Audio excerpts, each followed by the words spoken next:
This needs to get more praise because that book I'm not really seeing anyone talk about on BookTube.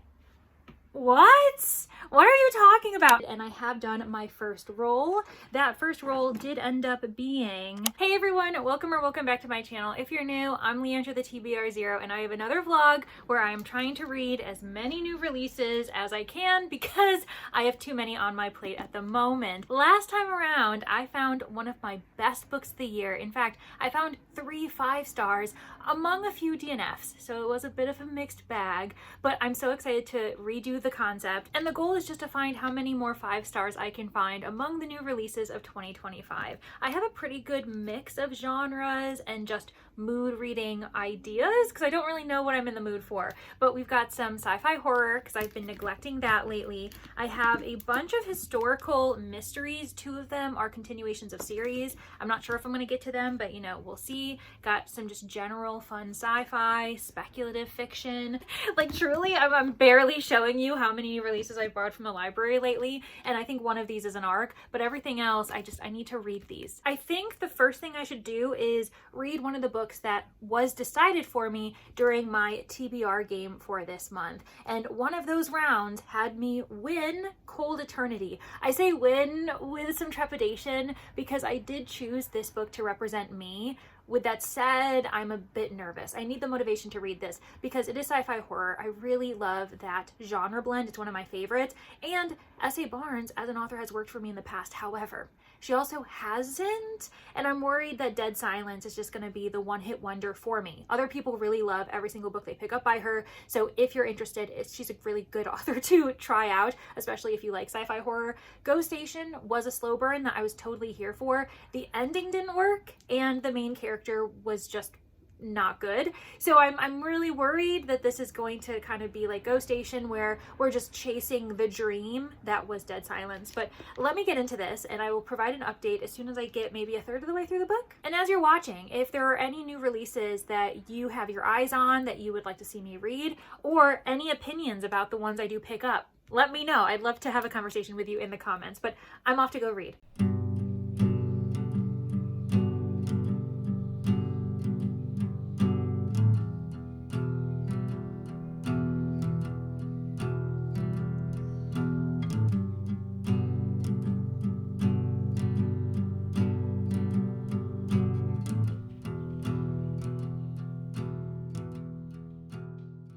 Friends, it has been less than 24 hours and I'm already a third of the way through Cold Eternity. It's a fast-paced narrative. Is it fast or is it just an easy read? I think it's just a very easy palate cleanser type of sci-fi horror, which is great, and that is something I've been picking up more and more unintentionally. Not long ago, I read The Scourge Between Stars by Ness Brown. That's a novella, it's quite short, and yet I ate that up, had a good time. Is it something to take seriously or really look into deeply? Absolutely not. I don't think that's what you should do in order to enjoy that book to the fullest, and that's kind of how I feel about Cold Eternity. There is social commentary in here. You can feel that S.A. Barnes is being very purposeful with the certain examples she's providing when it comes to the issues regarding power dynamics, people in high, powerful positions, taking advantage of those who are reliant on either their recommendation, their esteem, their support.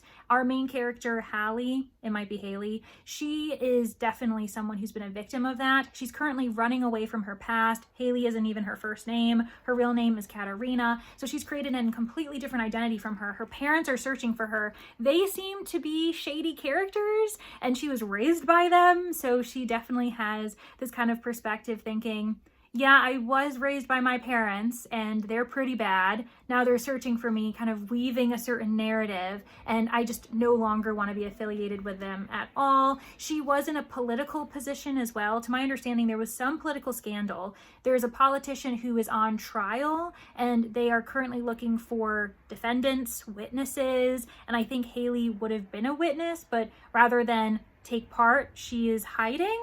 It seems as though there was also some type of like financial scandal where she worked with numbers and found a discrepancy that led to her being in danger. But anyway, the whole point is she's pretty much off the map. She doesn't have any affiliation, any identity cards that would have people be able to track her, which also means it's really hard for her to survive, to find any form of income, shelter, and so she has to look on the dark web, like black market, for a job. And there was one job saying, hey, it's going to be low wages, but we'll give you room and board, we'll give you food if you will simply look after this cargo hold, like basically this big barge while it's on its journey. That's all we need from you. And we just need you to check in every 3 hours, clicking this one button. It's definitely sketchy. It's very sketchy. And there's a reason why Haley is both intrigued and uncertain on whether this would be the right choice for her.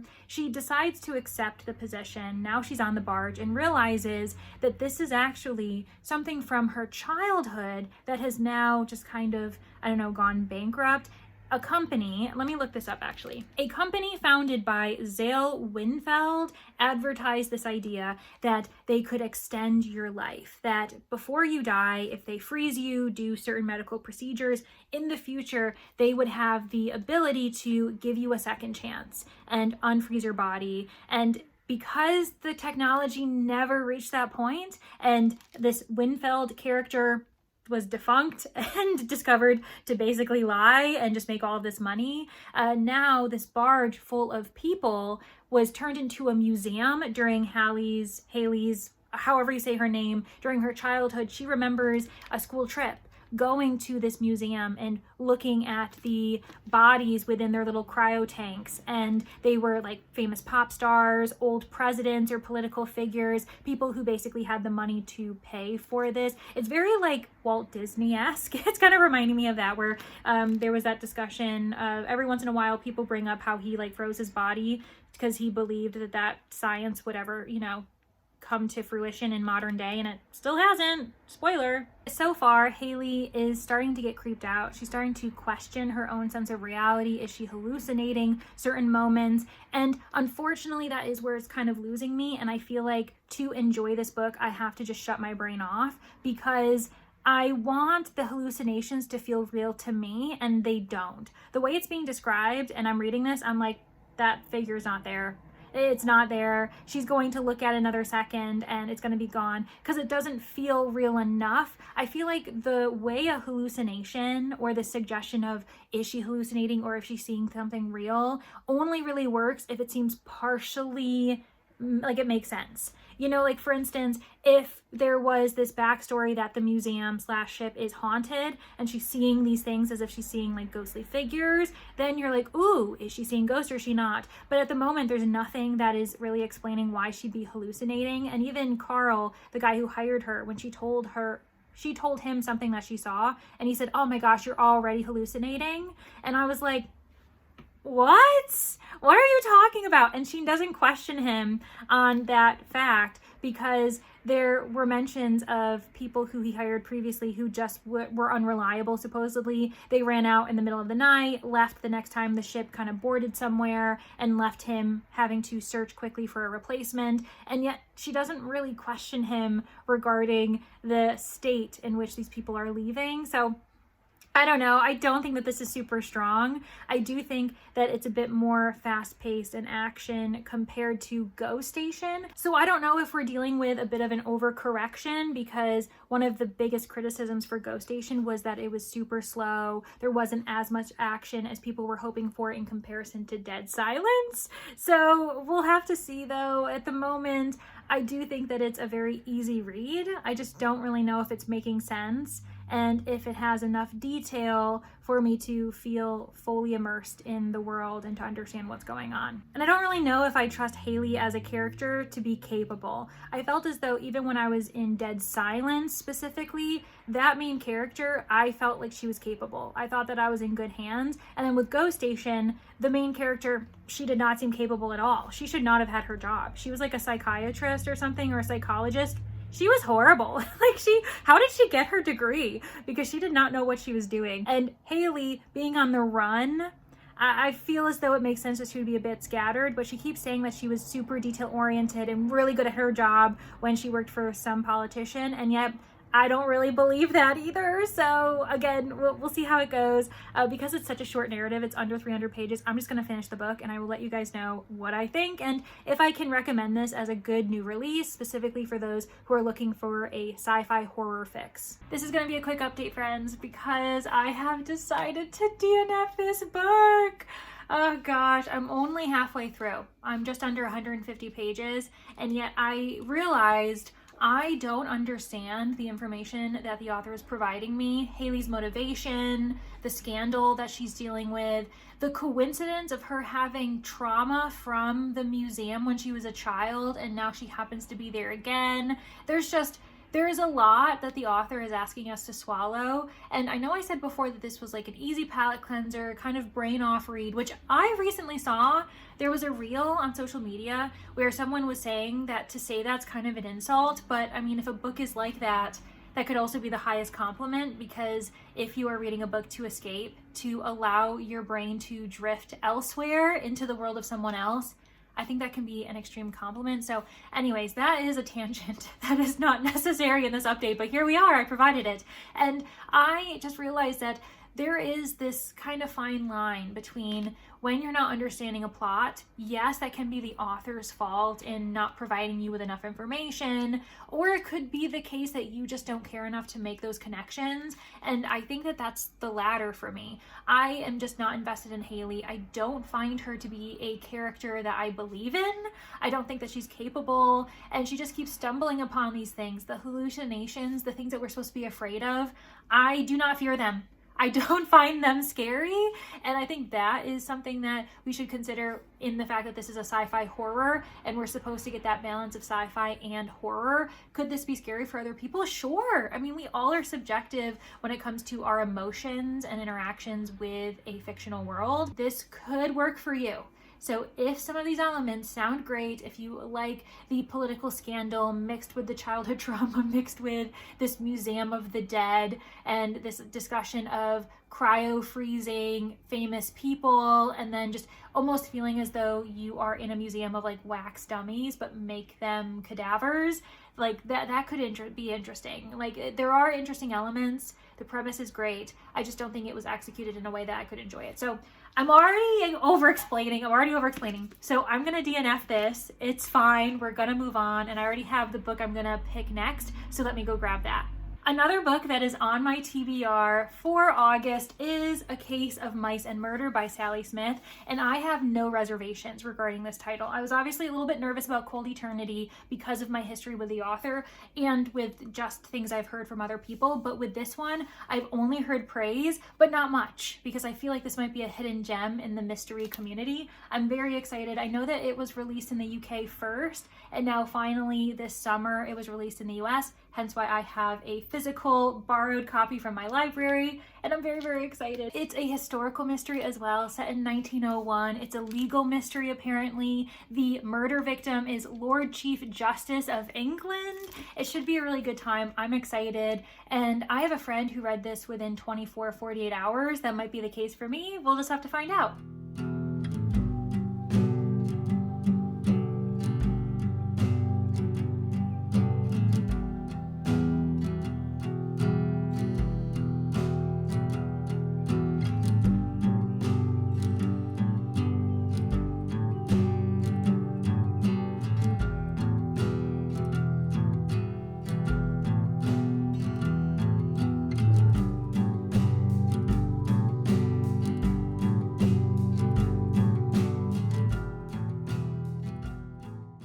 It is anybody's guess what went through the mind of Lord Norman Dunning, Lord Chief Justice of England, on the evening of 20th May 1901, in those frantic seconds when he knew that his death was inevitable.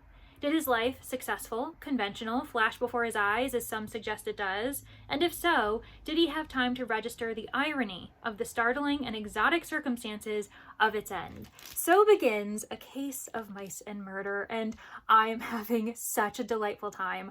I'm wondering if this is going to be my favorite mystery of the year. I've said it, the cat is out of the bag, the prediction is out of the bag, I should say, because I'm really enjoying this. The narrative pacing is on point. I'm a huge fan of historical mysteries in general, especially when we are discussing the very early years of the 20th century, and I really like the characters. We have a dynamic duo, my favorite kind of setup for a mystery, and the first page alone will hook you because we discover the body on the first page, and that's not something that happens all the time. So let me describe what actually has happened, who has died. I mean, you probably have a good understanding if you were paying attention to the first paragraph that I read aloud. We have Lord Norman Dunning, Lord Chief Justice of England. He's a very powerful man, and yet he is discovered shoeless in the Temple, and the person who finds him is our detective, Barrister Gabriel Ward. He is described as a tortoise, like the way he looks, the way he sits and stands. He honestly looks like a tortoise,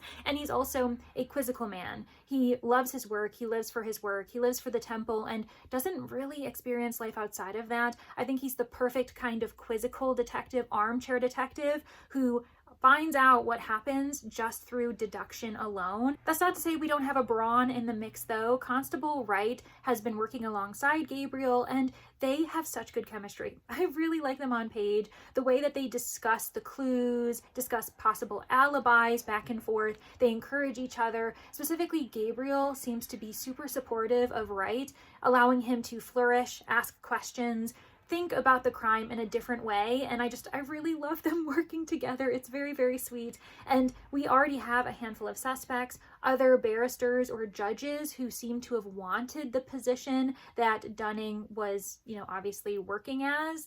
The Chief Justice of England, is that what it was? Now I already forgot. Lord Chief Justice of England. Yeah, so there are a couple characters, Brown and Wilson. They're both judges who are vying for Dunning's position now that Dunning is dead. We also have a few other characters that we've met living or working at the Temple. Gabriel has had to leave the Temple, which was a daunting task, going all the way to Kensington with Constable Wright alongside him to interview Norman Dunning's family, his sister, his wife, meeting his children. And I just am really enjoying how the mystery is unfolding. I have no idea who may have killed this man, why they killed him, why his body was discovered without shoes, but I want to know more, and I really enjoy the balance of the mystery with the discussions of law.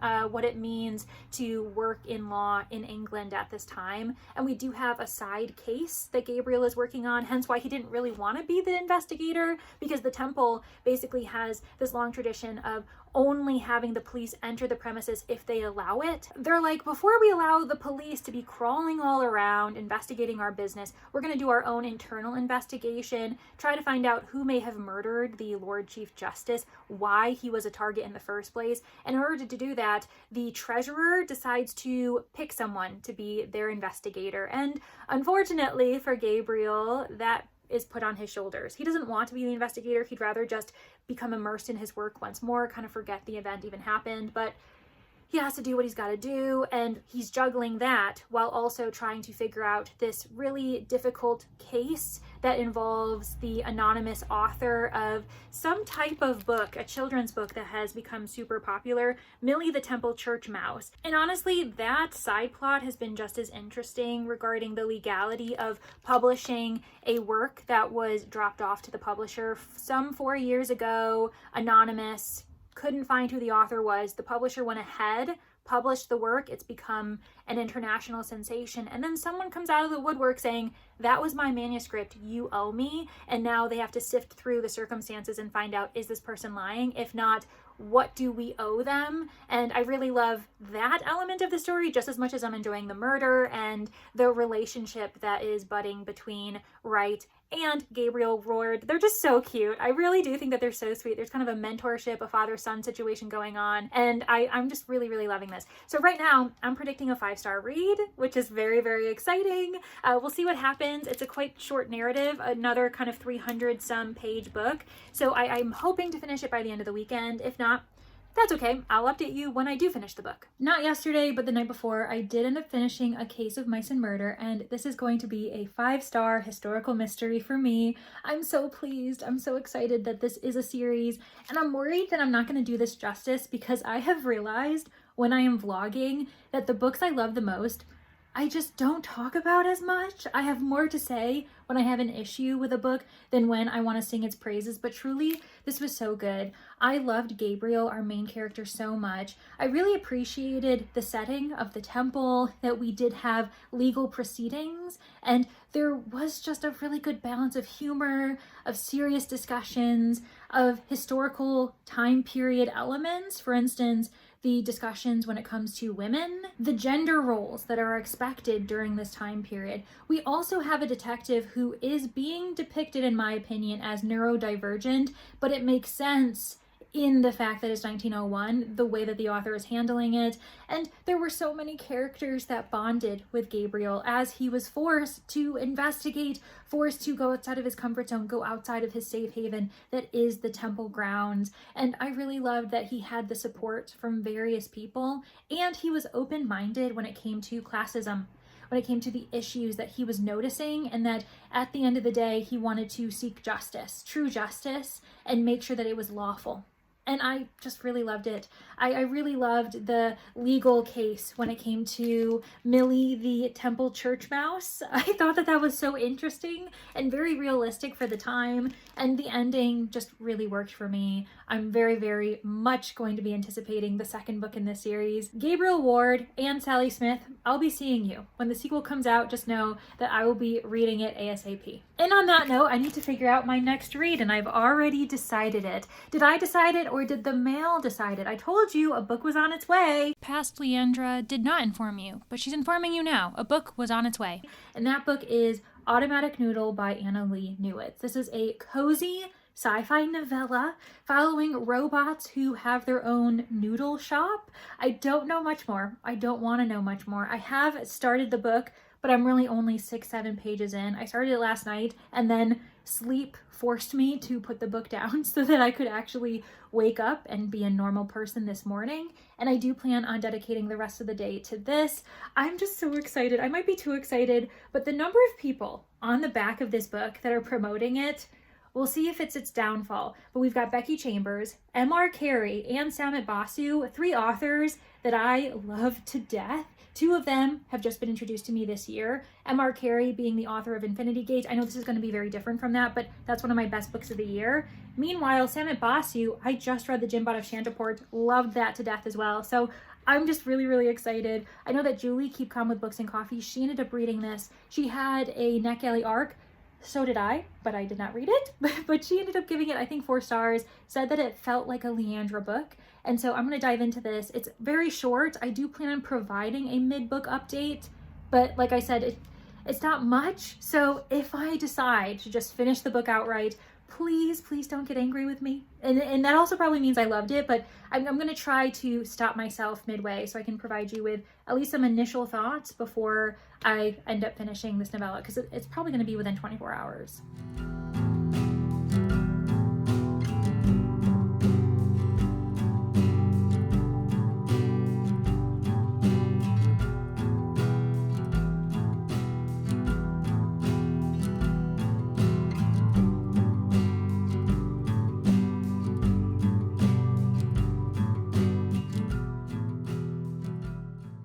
Friends, so much is going to be happening in the next couple days, and I need to sit down, update you all so that we know what is to be expected. So first and foremost, my plan was to read Automatic Noodle by Anna Lee Newitz, and I am halfway. So I've read 80 pages. I've got 80 pages to go, and I'm really enjoying this. The first couple chapters, I felt like I needed to get my bearings. We were meeting all of the robot characters, including Stay Behind, Hands, Cayenne, we have Sweetie, there's a human that we've met, Robles, we've met another robot named Sloan. It's a lot to take in, but I'm also now officially settled because these characters are determined to open their own noodle shop. They were not enslaved and not owned, but they definitely have less rights in this futuristic society, and humans are just taking advantage of the labor that robots are providing them. There are a lot of laws preventing robots from being fully free in this California that is now separate from the United States. But these robots have awakened because there was a storm, the shop ended up starting to flood, and so Stay Behind, one of the robots who is a military issue, he had safety measures in place that woke him up because all of them had been shut down, and obviously discovered that there was flooding and he needed to protect the shop. He woke up all the other robots and they stabilized the area, made sure that the shop was safe, and then they kind of had to assess what to do next, because the humans that they were working for abandoned them, went off to the United States. I think they're running from like fraud or something like that. They're running from the law. And so now these robots are unsure of what to do next, because technically it's illegal for robots to own and run their own businesses. They are allowed to get paid for their labor, but that's about it. And so now these group of misfits are trying to figure out, do we take a chance? Can we find a way, a loophole around this system where we can own and work for ourselves? And so now they're building this noodle shop, and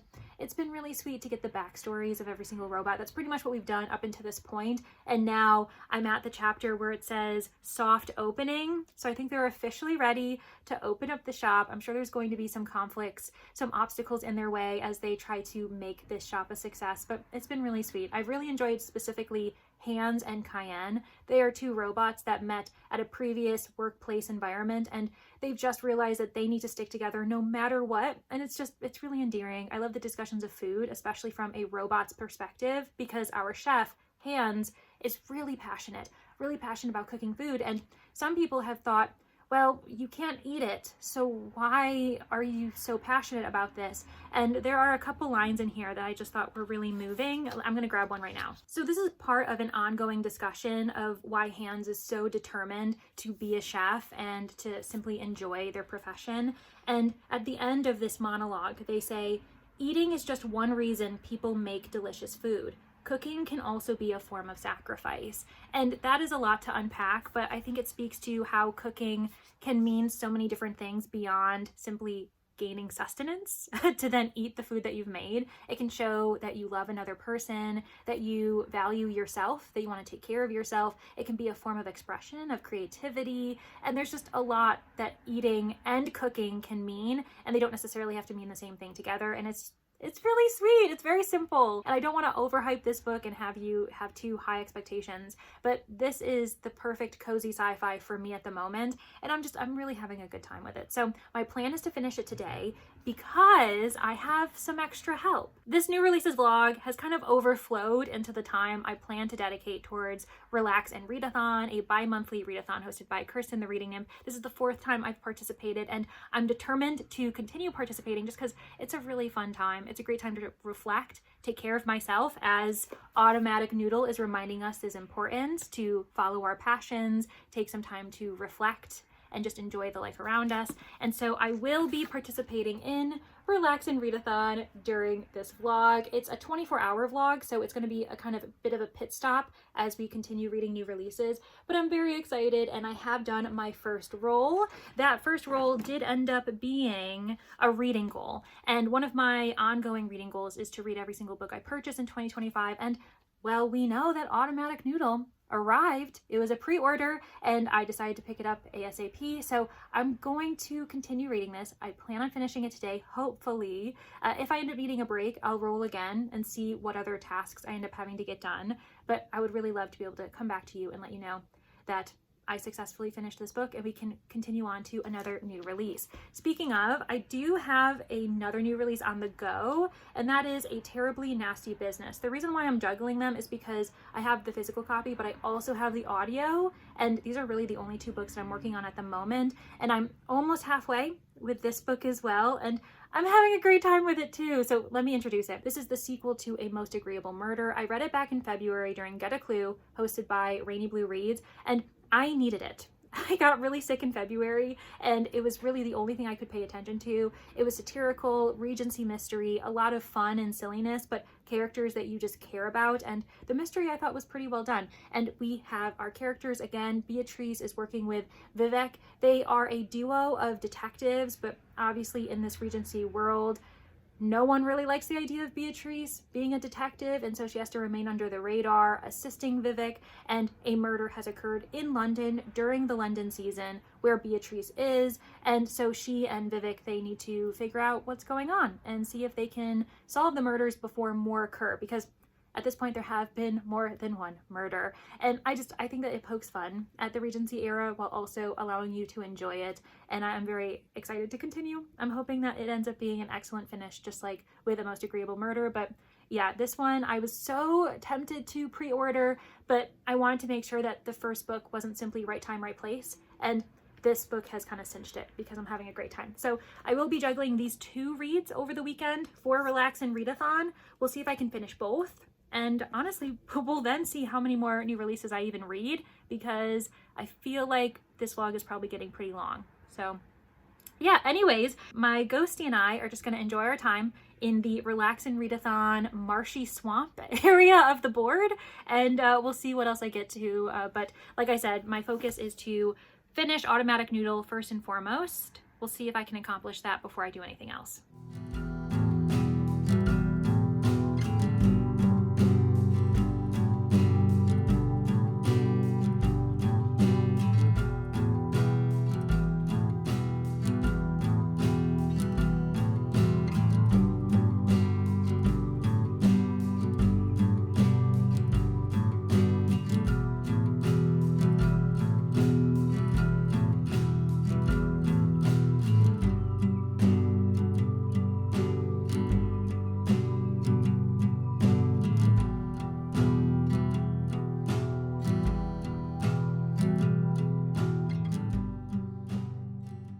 It is about 5 p.m. so I have maybe another 18 hours of this Relax and Readathon, but I have officially finished Automatic Noodle, and it was so good. Oh my gosh, my heart is just been stolen by all of these robots. I love Hans and Cayenne. Their friendship is so sweet. I love the journey that Stay Behind goes on, that Sweetie goes on, as far as taking her own identity, accepting herself as a robot, and kind of pushing back on what the humans want to see in her.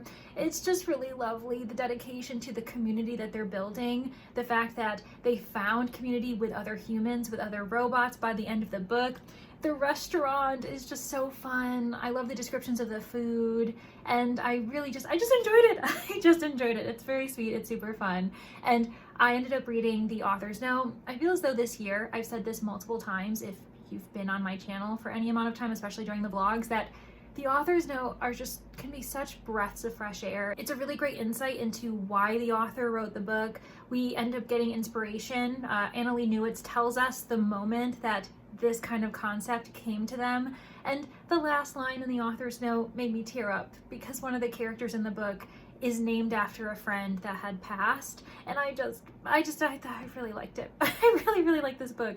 And so yeah, this is lovely. Kirsten, Reading Nymph, I recommend this to you as you like cozy things, you like sci-fi. I'd be interested in hearing your thoughts, because I know that Becky Chambers has worked for you in the past, and this book is promoted by Becky Chambers, and so many, like, I think I named a bunch already, but Martha Wells has been, promoting this on the front too. So I fully agree with all of the praise by these authors, and I definitely need to see more books by Annalee Newitz. I need to try them. There's one called Terraformers that's been on my TBR for years, and I just have never gotten to it. So I'm really pleased that this ended up being my first experience with the author unintentionally, but now I need to go to their backlist. We have 2 winners so far. In fact, I have A Case of Mice and Murder right next to me unintentionally, and so I'm very, very pleased. I'm so excited. Yeah, I think we're gonna have a 3rd win with A Terribly Nasty Business, and then we'll see if I can read maybe one more book, switch things up, either another sci-fi or maybe a horror fantasy. Maybe that's what I should do, actually, to spread the wealth, because I've been really focusing on historical mysteries lately, just because that's been what I've been into. But yeah, maybe I'll pick up a fantasy or a horror next. We'll have to see.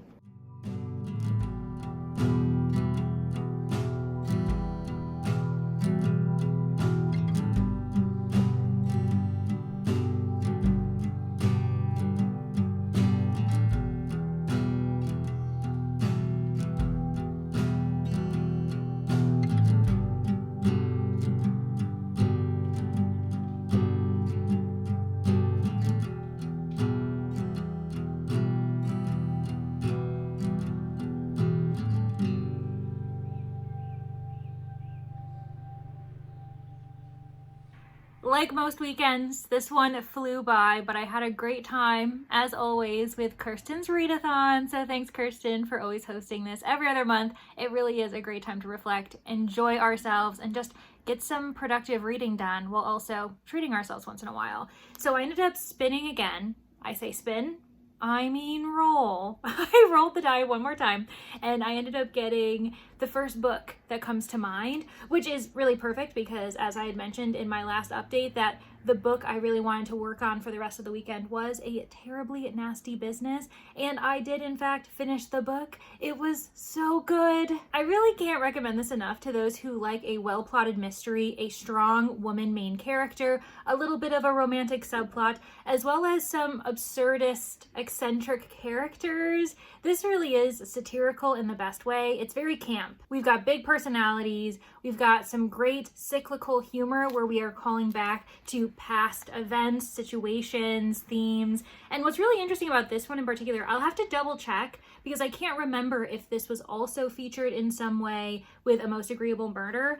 But at the end of each chapter, we get a little bit of mixed media through the use of letters, as well as news articles, adverts, requesting one or two items, maybe a person in a professional capacity, and just news in general as to relating with the case. Because I did mention this, I think, in my last update regarding this book, but there have been a couple murders, and you know what's interesting is the people targeted are those who are already targeting a group. They are the elite, uppity, stiff men in high-class society, and they are targeting the art world. Painters, poets, actors, opera singers, they want all of them to be censored, removed from London society, because they view the art world as encouraging women and others to question the status quo, gender roles, as well as the idea of the upper class remaining the upper class and the working class remaining pushed down, working for society without any type of benefits or support. And I think that that's really interesting to see in this very silly narrative, and it balances really well. Julia Seals does a great job. I really loved following Beatrice and Vivek. So they are kind of the most stable characters in the entire performance in this entire book. And I think that that works really well because we have all these other chaotic characters that you were just laughing at while also kind of rooting for our sleuths to find the solution at hand. And it was just really enjoyable. The ending was also really interesting because it provides us with a little bit of a hint as to what the third book is going to entail, and Beatrice is going to be coming face to face with the London Menace. I won't tell you who that is because I don't really know, but there are little inklings throughout this book regarding the London Menace, and I'm like, ooh, this is gonna be an interesting one. The one downfall for this book, though, is that if you don't want to be spoiled as to who the culprit is for book one, you do have to read that before entering this one because it does get spoiled. And that is really sad. It really does make me sad because the mystery genre, the tradition is to be able to read it in any order you want. It doesn't have to be chronological. If you think back to the Golden Age or even Arthur Conan Doyle's works with Sherlock Holmes, you can read those in any order. You wouldn't be spoiled. The idea isn't to start at the debut following this sleuth and then you follow them throughout their career because it doesn't really matter. The idea is that we have an isolated event, a standalone within a series, and that's what I prefer with mysteries. I really am afraid that we're falling into the more general expectation across other genres, oftentimes seeing it in like fantasy or sci-fi, for instance, where you typically do have to follow it in chronological order to understand what's going on. I don't like that. I don't want mysteries to get into that because it's just kind of following the status quo, which is weirdly a theme in this book. But I really think that what is great about the mystery genre, a thing that stands it apart from others, is that series can be read in any order you please. And that's what's lovely, is that you might pick up the book and this sleuth is on their 5th case, you fall in love, and now you're eager to maybe go back to their backlist, read the other books in that series, rather than, oh, I've got to read book 1 and that was published 10 years ago, but you have to wait to enjoy this new release until you get through the others. I think it kind of hurts. But, you know, that's just my opinion. That's not to say I'm not recommending this wholeheartedly. I highly recommend this. And if you're not bothered by a slight spoiler as to who the culprit is, I think you could read this and then just go back to book 1. I really don't think that not some readers get bothered by it, but I find it to be not the biggest deal. You should have other reasons to want to pick up a book beyond being surprised by something in the end, because books give so much value beyond that one reveal, especially mysteries. But I also understand that there are mystery readers out there who really only read to get to that solution, and if that solution in any way has been spoiled, they find it to be a bit of a waste of time, and I disagree with that. So I don't know. Either way, if you have the time and if you are interested in reading this series in order, then you really should read book 1 before picking up book 2, but this is really excellent. I'm giving it 4.75 stars. So not quite a 5, but really close, and I'm just falling in love with the series. It really is just so fun. And while the readathon is technically over, this wasn't actually my last roll. I did one more just to figure out where I'd be going next on my reading journey, and that roll got me with a Discord vote. And with those, you can have, you know, people in Relax and Readathon in the Discord vote on anything. Last time I had them vote on what my coffee order would be when I went to a cafe, but I did decide to make it book related as I am doing this vlog. And the 3 choices I gave them were all 3 new releases that I am very intrigued by. The first one was Overgrowth by Mira Grant. Then I offered them Chuck Tingle's newest book, Lucky Day. And then finally, we had Mie Lee's sequel to the Delegate Dream Department Store, which is the Delegate Dream Making District. So 3 pretty different options, I would say, going in different directions. 2 of them are horror, but one of them's more horror sci-fi, and the other one kind of leans into mystery and a little bit of maybe like espionage. I know there's like an FBI agent in there, but that's all I really know about it, and it's set in Las Vegas.